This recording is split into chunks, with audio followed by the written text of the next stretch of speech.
এই যে কালো কালো জিনিসগুলো দেখতে পাচ্ছেন, এইগুলো হচ্ছে কিশমিশ। আজকে আমি বানিয়েছি চাল দিয়ে পাউরুটি। কোনো রকম দুধ ডিম ছাড়াই এই পাউরুটিটা বানানো হয়েছে। তো এখানে আমি প্রথমে চাল 1 বাটি মতো চাল ভিজিয়ে রেখেছিলাম। প্রথমে ভালো করে পরিষ্কার করে ধুয়ে নিয়েছি। তারপর যে বাটিতে চাল মেপে দিয়েছি তার ডাবল পরিমাণ পানি দিয়ে সারা রাত ভিজিয়ে রেখেছিলাম। তার পরের দিন সকালে চালটাকে ছেঁকে নিয়েছি, শুকায়নি, জাস্ট পানিটা ঝরিয়ে নিয়েছি। এখন এই যে চালটাকে এখন ব্লেন্ড করে নিব। পানিটা একদম শুকানোর দরকার নাই, আবার সে পানি দিয়েও আপনি ব্লেন্ড করতে পারেন, কিন্তু আমি সেই পানিটা ফেলে দিয়ে নতুন করে পানি দিয়ে ব্লেন্ড করব। তো এখানে আমি প্রথমে নিলাম লবণ, চিনি আর তেল নিয়েছি 2 টেবিল চামচ মতো, আর 1 কাপ পরিমাণ পানি।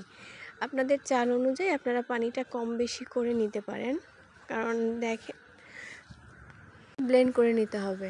তো ব্লেন্ডটা আস্তে আস্তে করতে হবে, কারণ এটা একবারে সুন্দর মিহি পেস্ট হবে না, আর দীর্ঘ সময় ধরে ব্লেন্ড করতে হবে।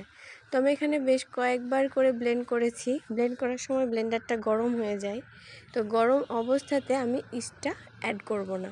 যখন একটু কুসুম হয়ে থাকবে সে সময় আমি অ্যাড করে দেবো 1 চামচ ইস্ট, এবং ইস্ট অ্যাড করার পরে সামান্য কয়েক সেকেন্ড, মানে 10 সেকেন্ড মতো ব্লেন্ড করেছি শুধুমাত্র। ব্লেন্ড করার পর দেখেন জিনিসটা এরকম হয়েছে। তবে আমার কাছে মনে হচ্ছে যে আর একটু পানি দিলে হয়তো বা ভালো হতো, ব্যাটারটা অনেক বেশি ঘন হয়ে গেছে। তো আপনারা চাইলে আরেকটু পানি দিতে পারেন, এতে করে পাউরুটিটা আরেকটু সফট হবে। তো এই তো ট্যাপ ট্যাপ করে বসিয়ে দিলাম এবং রেস্টে রেখে দিব আরও 1 ঘন্টা মতো। ফিরে আসলাম 1 ঘন্টা পরে। দেখেন আমার ব্যাটারটা একটু ফুলে গেছে, বেশি ফুলেনি। উপর থেকে আমি কিশমিশ দিলাম, কিন্তু আসলে বুঝতে পারিনি কিশমিশগুলো দিলে যে পুড়ে যাবে।